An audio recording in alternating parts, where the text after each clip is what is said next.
Okay, so we're going to go over a couple questions today on arc voltage and then one more on metal transfer, which should hopefully be fresh in everyone's mind. So these are all from previous exams. I'm sure you guys are going to recognize them if you look at the exams when you're studying for the exams. One thing to keep in mind, some of the numbers have changed over the years. The numbers in this should all be correct, but if you're studying through the exams and you see other numbers, what's in the slides, what's in here, that would be what you want to use for the exam. That said, most of the numbers for fall voltages, those are all going to be provided in the formula sheet, so you don't have to memorize them. But don't use a number from a previous exam just from memory and then expect it to be identical, because it might not.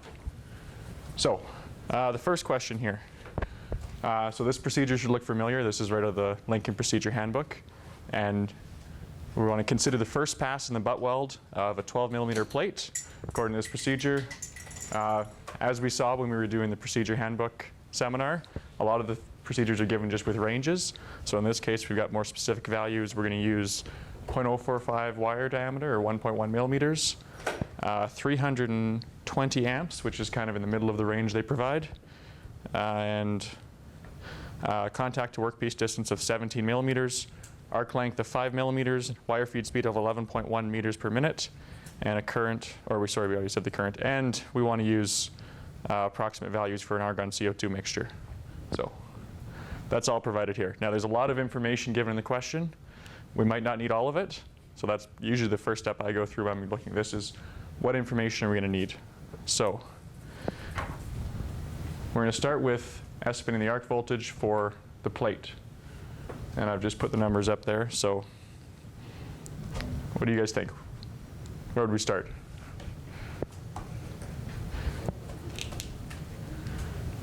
So I don't really have a lot of room to write here, but I think I'm going to do it over here.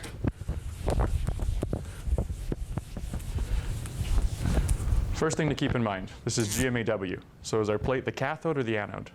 Cathode. Exactly. So GMAW, plate is the cathode. And is it a thermionic or non-thermionic cathode? Exactly. So I think we should have that here. And we have our gas as argon CO2. So at this point, we've really already solved the question. You don't have to memorize the value for a non-thermionic cathode for steel. That's going to be in the formula sheet. In this case, it's 13.8 volts. Easy, right? You guys are all going to know how to do that if that's on the exam. So next would be the arc column. So where would you guys think we get started here? We've already kind of kept track of what we had from the procedure, but there was some more information given in the question, and that was that our arc length was 5 millimeters. Which, if we're trying to get the voltage of the arc column, is obviously going to be important. Yep?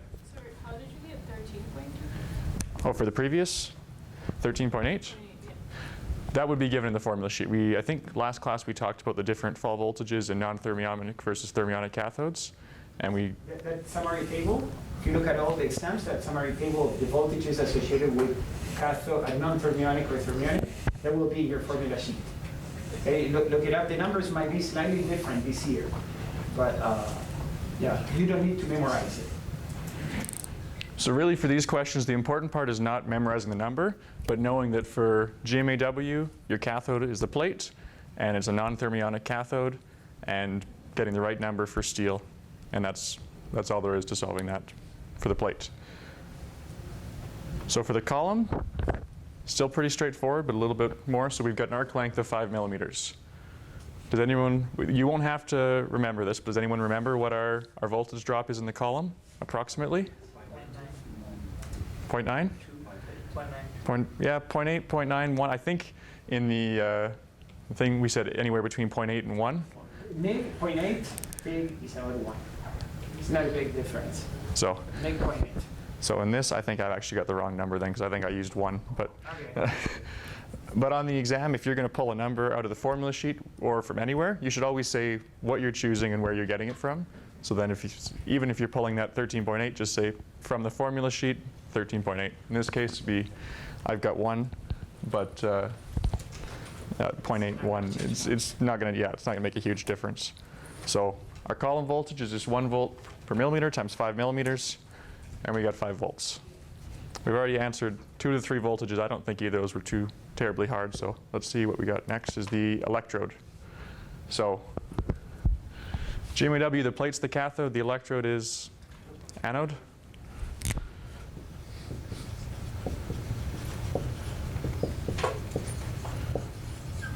And exactly the same as we had for the plate. We don't have to memorize the number. We just have to know it's a steel wire. It's an anode. We go to our formula sheet. Oops, and it shows 4.8 volts. So the electrode extension, I think this was kind of covered a little bit last class, but is going to be covered in more detail later. But does anyone have any idea how we might calculate the voltage for the electrode extension?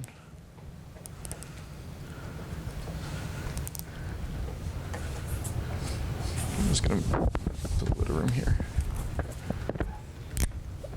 So if we just have a rough drawing of our GMAW, where this is our contact tip, this is our electrode,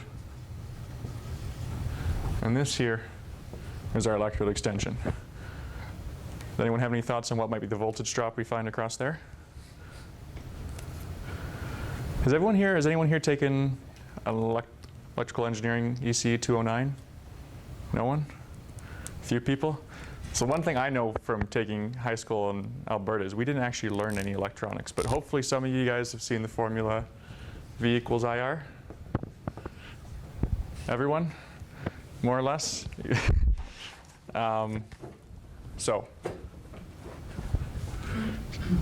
for our electrode extension, voltage equals current times resistance. We already have the current, so the question we need to know is what is the resistance? So in this case, we're going to see that on our formula sheet we actually would have a value for the resistivity of the electrode stickout. And this is going to be covered in a little bit more detail as kind of a sneak peek, but we're given it's 10 to the negative 6 ohms per meter. Does anyone know how resistivity is measured, what that means? Right. So we have R equals resistivity is rho times L over A. I think we have that here. So we have our electrode stickout, L. We have our resistivity rho. And the area we should know from our wire diameter. So if we plug those numbers in, we're going to see that we have, let's see here. I'm running out of space here, so I'm going to put it up here. But we have our area of our wire is pi over 4 times the diameter squared. Will that formula be on the formula sheet, or is that? Resistivity? No, the area of a circle. No, come on. Hopefully you guys all know the area of a circle. So I'm going to say that's not on the formula sheet. Everyone should know pi over 4 times diameter squared. You get your area is 0.9503 millimeters squared. Notice I'm keeping about 4 significant digits here. In this case, because my resistivity is not really given with more than 2 significant digits, and that's somewhat questionable whether that's not even, I don't know if that even counts as 2, because it's really 10 to the negative 6 is kind of almost like an approximate value. We're just keeping lots of sig digs so we get to the end. When we actually calculate the total voltage, one thing to keep in mind is if we're only getting our values within 1 or 2 significant digits, we're not going to have a value that's accurate to the 10th or 100th of a volt. It's going to be an approximate value. But it's going to be pretty close to what we see in the Lincoln Handbook. So, what's going on here? So we have the area of the wire, we have our length. So in this case, we were given the arc length was 5 millimeters, and the contact tip to workpiece distance is, you guys can't see that, can you? It's behind me. 17 millimeters. Arc is 5 millimeters. So our electrode stickout is going to be the total distance minus the 5 millimeters, so we have 12 millimeters. If we plug that in our area into our formula, we're going to get a resistance. And if we multiply that resistance by the 320 amps, we're going to get a voltage. So this might be the first time some of you are seeing this particular calculation, but this is going to be covered more. But really it all just comes from V equals IR, area of a circle. So did everyone see what happened there? Yeah? No questions yet? Okay. And the last part we were asked for was the voltage of the contact tip. So we just saw how we calculate the electrode extension. And hopefully you see that in your formula sheet right below electrode extension, we're also given a resistance for the contact tip. So what do you guys think we're going to do to calculate the voltage of the contact tip? Anyone? Use the contact tip value and we use the same formula. Right. The contact tip to weld distance as our distance. In this case, we don't actually have to use any distances. So what you see is, so the electrode stick out was given to us as a resistivity. The contact tip is given in milliohms, straight up resistance. So that's kind of taking into consideration when you have a wire and a contact tip, it's going to contact the contact tip over kind of a certain area. There's going to be a certain loss in there, but we're just given an approximate value for the contact tip. We don't have to calculate the length over which that loss is occurring or the area and the resistivity of copper. We just have to know that it's 2 milliohms. And this is approximate. It's not going to be perfect, but it's going to give us a rough idea of how much we're losing in our contact tip. So if we plug in same thing, V equals IR with 2 milliohms and 320 amps, we're going to get 0.64 volts. Last thing we're going to do is get the total voltage. So if we add up our plate voltage, our column voltage, our electrode, our extension, our contact tip. Does anyone have a calculator? Do you guys know what that adds up to?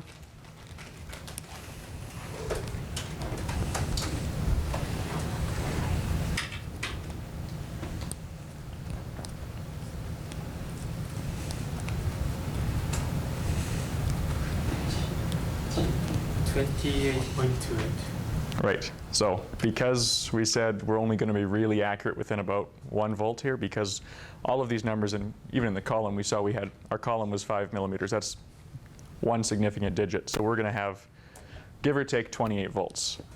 So if we look at the procedure handbook, it was saying 29 to 30 volts. You guys surprised that it's not exactly the same? No.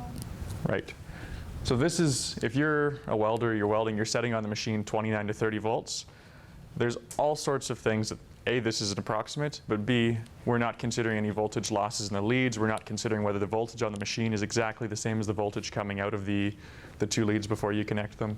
But we're definitely in the right ballpark, and you can understand that having a formula like this is going to give you understanding that the welders wouldn't have, just setting it from 29 to 30.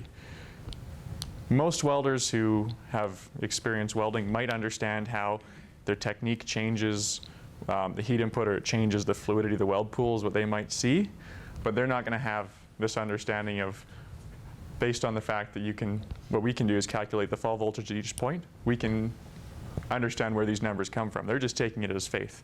If it says 30 volts in the procedure, or they've got a rule of thumb that's 1 volt for every 200 inches per minute of wire feed speed, that's what they're going off of. But you guys are now above that level, hopefully. Everyone now has an understanding that goes way beyond just reading out of the handbook. But you can also hopefully see that the handbook's not bad for a place to start. If you didn't know any of this, you could open up the handbook and get pretty close to where you want to be. Another thing we haven't talked about yet, but if you look at all of the heat that's really going into the work, useful energy. In GMAW, that's going to be the plate. Obviously, that's our workpiece. That's where the heat's going in. The electrode, we're melting off the electrode that's going into our plate. The column, more or less, might be ending up where we want it to be, but for the most part not. We get, I think 320 watts is what we said last class, kind of makes its way into the plate. But that energy is not necessarily all useful energy that makes its way into our workpiece. The extension, that's joule heating of the wire, so that's going to be, once again, useful energy. And the contact tip, that's kind of lost energy. There could be a little bit of heat transfer between the contact tip and the electrode if it's, it's warming up, but for the most part, we don't get that. So if you look at what we have here is kind of our lost energy is 5 volts plus 0.64 volts. Whoops, sorry. You guys can't even see that, can you? I'm standing in front of my own. One thing I don't like about this classroom is we have to put the board down right in front of the thing, so it's not a good setup. But if you guys crunch the numbers for this is going to be about 20% of the total energy is not getting into the plate that we want. And if you were to look in the procedure handbook for what it recommends as a thermal efficiency for GMAW, it's going to tell you about 80%. And once again, that number is coming from people measuring how much heat's going into the plate compared to how much heat they think they're putting in by looking at the voltage of their machine and the current. But hopefully with this, you understand that that's not just some magic number that's 0.8 and it's a rule of thumb. It's going to vary a little bit because these numbers are going to vary. And it's coming from physics. It's not coming from magic. That 20% isn't just leaving for no reason. It's because it's going into the contact tip. It's going into the arc. It's getting radiated to the environment. So that's really typical example, if you look at the past exams, of what's going to be asked for voltage calculations. Parameters might be different. In fact, I can almost guarantee you they will be different. They're not going to be the exact same as you see here. But if you know how to solve this question, you know how to calculate each of those voltages, you guys should be fine. Does anyone have any questions? Okay, so we'll move on to the second question. We're going to switch it up. We're going to talk about metal transfer now. So this should all be fresh in everyone's mind. So we're going to consider a GMAW process. Constant voltage using a solid wire, the diameter of 0.9 millimeters, a wire feed speed of 23 centimeters per second, a contact tip to workpiece distance of 25 millimeters, an arc length of 12 millimeters, and the current and voltage we're going to be given as 250 amps and 29.5 volts. So we want to determine the feasibility of spray transfer if we're given the values for gamma and mu naught. Does anyone have an idea where we'd start?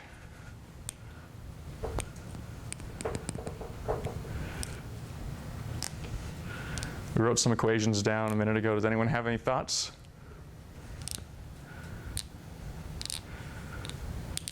I'm going to give you guys a hint. The answer to this is one line. Does anyone see this little note right here? 100% CO2? What do you guys think? Is it feasible? We're going to get repelled transfer like we just saw. So if that question comes up, I expect everyone to get it right, because that's the easiest question you see. No, it's not feasible. No calculations necessary. And you guys laugh. This was on a previous exam. And I can guarantee you everyone did not get it right. Okay, same question. Now we're going to do it with 10% CO2, 90% argon. So this is within the realms of which spray transfer is going to be feasible. So we're actually going to have to do some math. So we talked about this a minute ago. When calculating transitions for spray transfer, it's a balance of forces. So there's all sorts of forces present in the droplet detachment.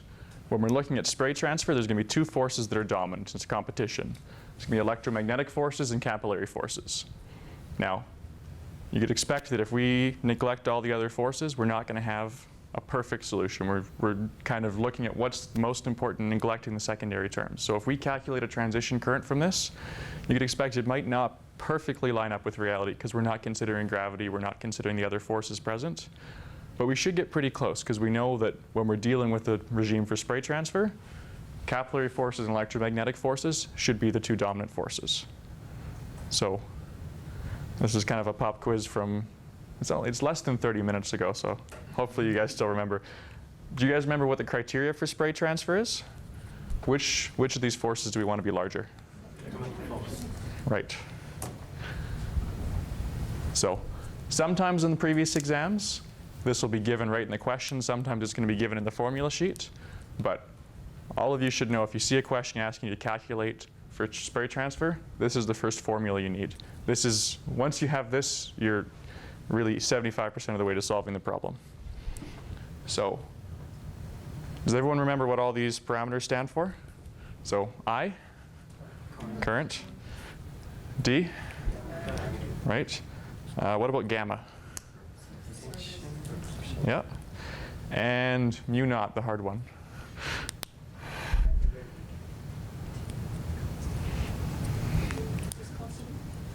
No, not quite.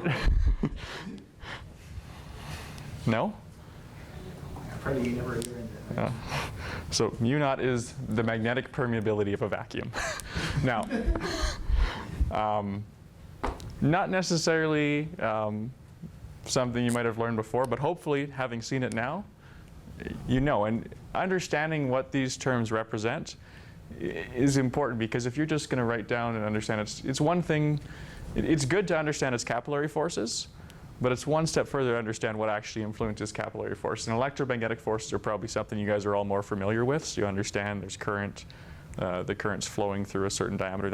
That makes hopefully a little bit more sense. If you haven't taken an electronics course, it might not be totally intuitive, but capillary forces is something that I don't think most people are materials engineers here, right? Has anyone taken any fluids courses? You calculate surface tension? Yeah. A little bit? So if you've taken a course on fluids, capillary forces might be more familiar, but these formulation with the magnetic permeability of a vacuum probably didn't come up in a fluids course. That would be my guess, because it didn't come up in my fluids course. But these values we were all given from the question, or they're going to be given in the formula sheet. So in this case, our weld current is 250 amps. Our wire diameter is 0.9 millimeters. Now, it's up to you, but when I solve a problem like this, the first thing I'm always going to do is make sure all my units are consistent. So if I get a number in 0.9 millimeters, I'm going to convert it over to whatever system I know I'm going to need to use. And if you convert everything to a standard newtons, meters, kilograms, you're never going to have any problems. If you leave things in centimeters and millimeters and kind of all over the place, you should be fine as long as you remember to make all your conversions, but I like to make them as the first step. So 0.9 millimeters is going to be 9 times 10 to the negative 4 meters. Our surface tension we were given, as well as our magnetic permeability. Neither of those we need to do any conversions with. You will notice one thing, though, is we've been given our magnetic permeability in kind of a strange formulation here. And hopefully you guys are all noticing that's going to make your life actually easier. Because if you're given 4 pi, it's going to cancel one of the pi's in the equation. So the nice thing about this is even if you didn't have a calculator, hopefully everyone knows what pi is.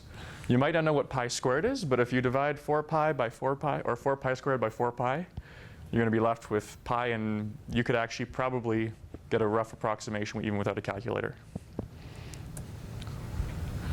So, first step we're going to do is solve for the left-hand side, so I squared over d. And I'm not sure what happened here. Something weird happened with my slides here, because I got a different wire diameter here, but you're going to have to pretend that was 0.9. Somehow I switched from 0.035, which is 0.9, to 0.045, somewhere in the middle there. But regardless, the equation is going to be the same. And then if we go to the right-hand side, we're going to take our magnetic permeability, divide it by mu naught. Our pi's cancel, and we get a relatively simple answer. So, can anyone tell me, is spray transfer feasible?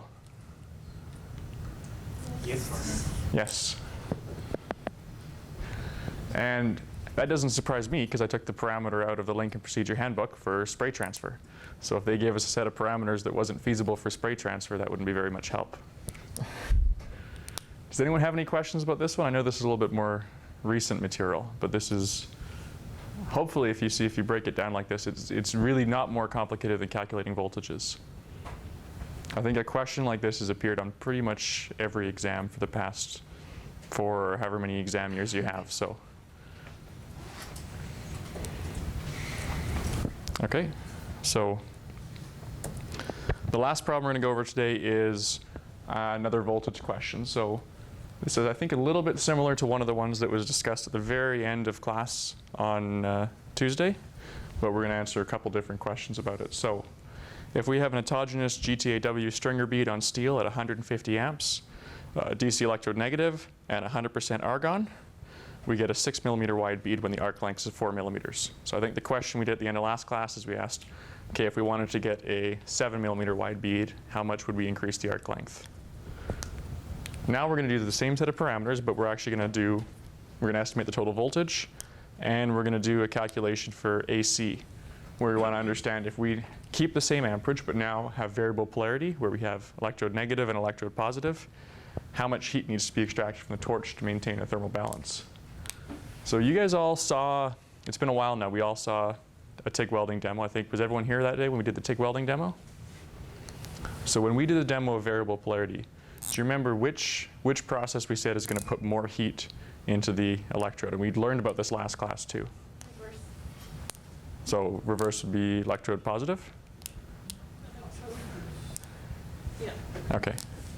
And that's true. Now, you guys know why that is for TIG, is because for TIG we have a thermionic cathode.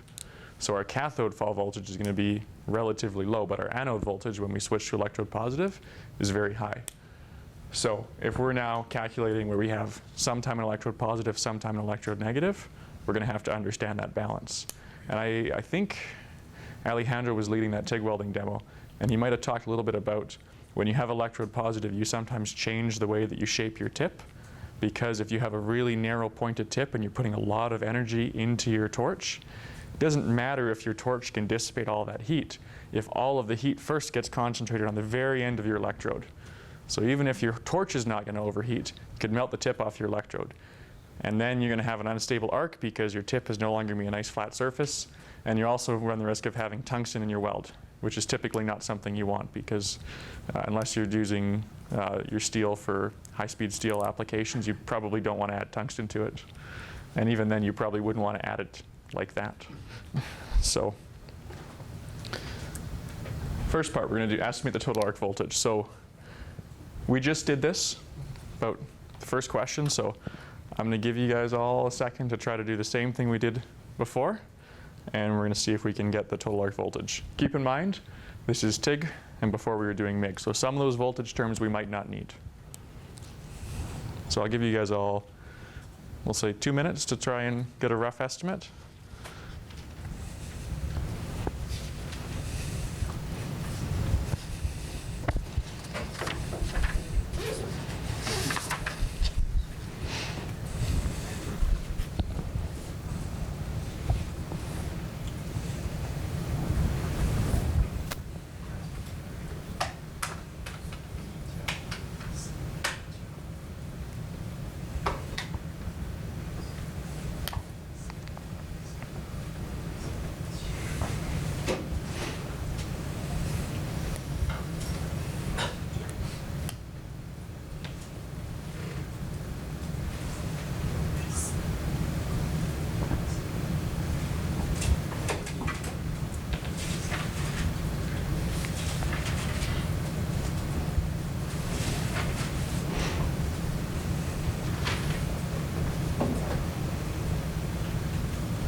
Does anyone have an answer? Does anyone have an idea for what the first step would be? 7 volts. Okay. Anyone else? 9.8. 9.8. 9.8. Anyone in the back? Yeah? 11. So we got a bit of a range there. Let's see what we get if we all start with the same thing. So what was the first line you guys all had? So if we have our total voltage, what are the elements we're going to have? Sorry? Voltage. Voltage of the plate, yeah. Plus, yeah. Let's come back to the electrode for a second there. So we're talking about TIG welding, and we've been asked to estimate the total arc voltage. So if we're estimating the arc voltage for TIG welding, do you think we would consider the electrode? I'm going to say not, because for TIG welding, the voltage in the electrode is not going to be part of our arc voltage we consider here.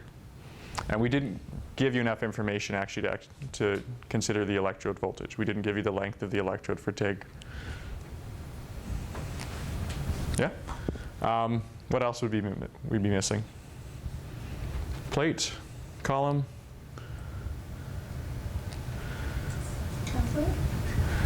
Right. Actually, sorry. Did everyone, when you said electrode voltage, maybe I'm misunderstanding. Did you guys mean the voltage in the electrode, or did you mean the voltage at the tip of the electrode? The tip? Okay. So I'm going to say it's the voltage of the cathode here, because it's the fall voltage. So previously when we did MIG, we had an electrode extension voltage, which is a voltage drop within the electrode, and then we had a fall voltage of the cathode. So in MIG, we actually had two extra voltages we don't have here, which was the electrode extension, the contact tip. Because we're just looking at the arc voltage in TIG, and because we didn't give you information about the contact tip or the electrode, you don't have to consider those here. But we have the plate, or our anode, we have the column, and we have the cathode. So what do you guys think for each of these? So the plate, said it's the anode. Does anyone remember what the value is approximately for 4.8? And our column, we're going to have two parts. So we said previously for TIG, it's about 1.0 volts per millimeter and 4 millimeters. And then our cathode, right, because it's a thermionic cathode. So 4.8, 1 volt per millimeter, 4 millimeters is 4 volts plus 1. You can get 9.8 volts. So for those of you who didn't get 9.8 the first time, do you guys see how we got there? Okay. So, has everyone got this? I'm just going to bring the screen back down.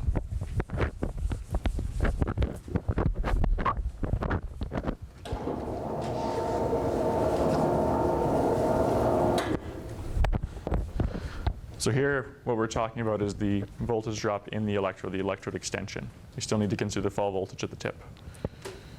And exactly what we got. So second part, this is a little bit harder. So if we want to consider AC mode with 150 amps, we talked about there's going to be different energy going in when we're in electrode positive mode versus electrode negative mode. And here we're asking for the heat input, but hopefully you guys understand that asking for voltage, asking for heat input, it's really the same thing if we're in a constant current. So if we had a difference current showing electrode positive versus electrode negative, not uncommon. I think our machines are capable of doing it. Whether it's, if it's just a kind of a cheaper TIG machine, it might not let you vary the magnitude of the current when you're in the electrode negative, electrode positive cycles. But most modern machines that have variable polarity would probably allow you to do that. Then we're going to see that the heat, which is V times I, is going to be different in electrode negative than if we had a constant current throughout. But if we're asking for the heat when we have a constant current, you can either calculate the two heats separately, or you can calculate the voltage and just multiply by the current. So if I give you guys another couple minutes to try take a crack at this one, then we'll come back together.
So, what do you guys think the first step is this time? What would be the first equation we should write?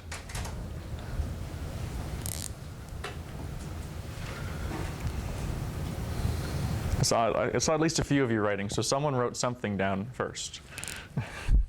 Plate plus V column plus V anode. V plate plus V column plus V anode. So here we're talking about how much heat needs to be extracted from the torch. So if we're just looking at the heat from the torch, what do you guys think we have to consider? Do we have to consider the plate, the column, or can we get away with just considering, in this case, the cathode slash anode as it switches back and forth? So the first thing I had is total Q, or Q average, is going to equal Q electrode negative plus Q electrode positive. Everyone agree with that? So,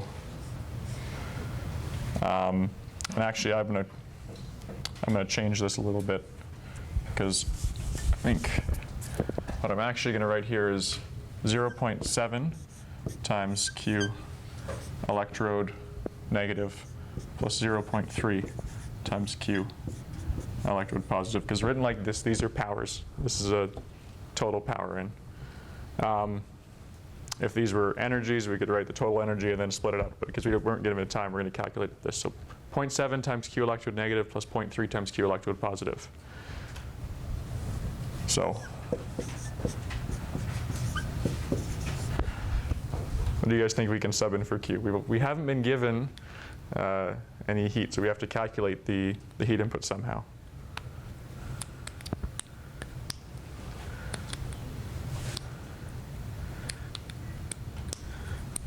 I'm going to suggest that I think Q is equals V times I. Everyone feel pretty good about that? And we'll have here electrode negative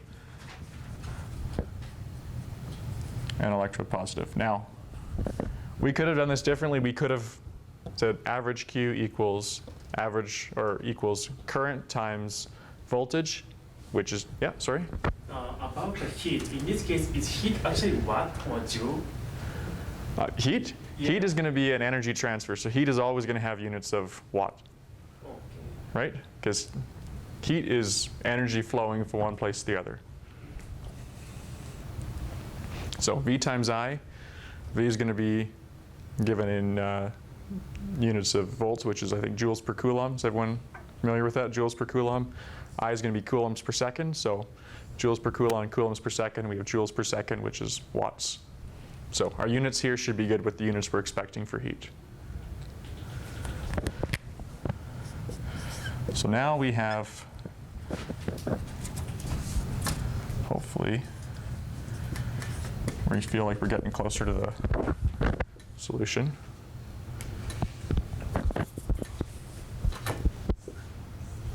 So we're given the current.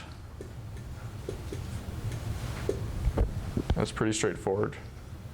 What do you guys think we want to sub in for the voltage for electrode negative?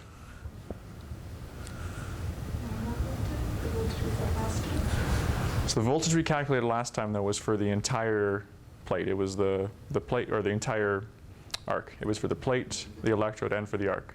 So we just need to take just the part that's going into the electrode. So when we're in electrode negative, our electrode is the cathode or the anode? Cathode. So what's our fall voltage for a thermionic cathode?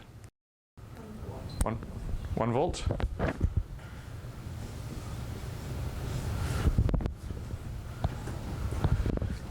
What about for when we're in the electropositive cycle? What do you want to sub in there? 4.8? Yeah, so this is actually probably one of the trickiest parts of this question in the past, because here you're subbing in cathode.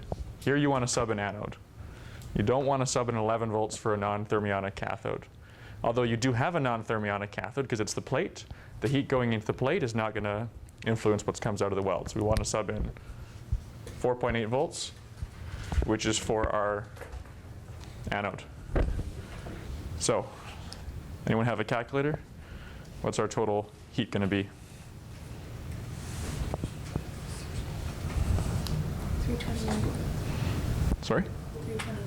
Yes. So, I'll put that back down so you guys can see that. But 321 watts. So, 321 watts. Do you guys think we're going to need to run active cooling on our torch for 300 watts? No? Maybe it depends a little bit on how long we're welding. If we're welding at 300 watts for a really long time, maybe we're going to start to heat up our torch. But for a short period of time, this is not too far off from what we did for the demo. And I don't know if you guys remember, but the torch we had on the kind of the manufacturing area of our lab, that didn't have any active cooling. We were only running about 100 amps, so a little bit, about 2/3 of the current we have here. But for a short time, we didn't have any issues. Now, if we were running, sorry, do you have a question? No. If we were running near the capability of our machine, I think we mentioned last time that our TIG welder that we used for the stick demos and the machine that was over kind of in the big open area, we have a maximum current we can run of 700 amps. So if you're running 700 amps, you're not going to want to weld like that for really any time at all without active cooling. But hopefully, if you're ever in a situation where you're wondering how much active cooling you need, you guys now know how to calculate it. Because if you are buying a chiller from a welding manufacturer, they might tell you how much current it's rated for. But a lot of places you go, you're not necessarily going to, there's only a few people who sell welding chiller. If you're just buying some sort of chiller off the shelf, could be used for anything, you're just getting water flow, they're not going to tell you the amperage rating of it. They're going to tell you how much heat it can dissipate. So you need to know how much heat's actually going to be coming out of your welding torch. Does anyone have any questions about that? Yeah? So when we use 4.8 voltage as the cathode for voltage as tungsten. So here, we're not, it's not a, for when we're in the electrode positive cycle, we're actually, our tungsten is not going to be a cathode anymore. It's now going to be an anode. So we switch from a thermionic cathode to a non-thermionic anode. And for an anode, 4.8 volts I think is given in the handbook for steel. I don't know if we're given a value in the formula sheet for the fall voltage for tungsten, but it's more or less the same. Right. What would be the difference between steel and tungsten if you wanted to account for the work function? Right. So you look at that, and it would be a subtle difference, but not a big difference. That's a good question, though. Any other questions? Yeah? I think that in the previous test that has been uploaded, the voltation for the anode was not 4.8 but 6.8. So was it an error, or why is there a difference like this? I know there's been some different fall voltages reported in the Previous past. years? Yeah. What happens is this is not in any book, so we do experiments, and then we go to conferences. I talk with people, and I've been adjusting it over time. Because you see how these numbers add up? They actually add up quite well with what you see. But at the beginning, they didn't add up so well. With time, I was learning. So, and this number, I'm sure next year, we already did experiments I haven't processed yet.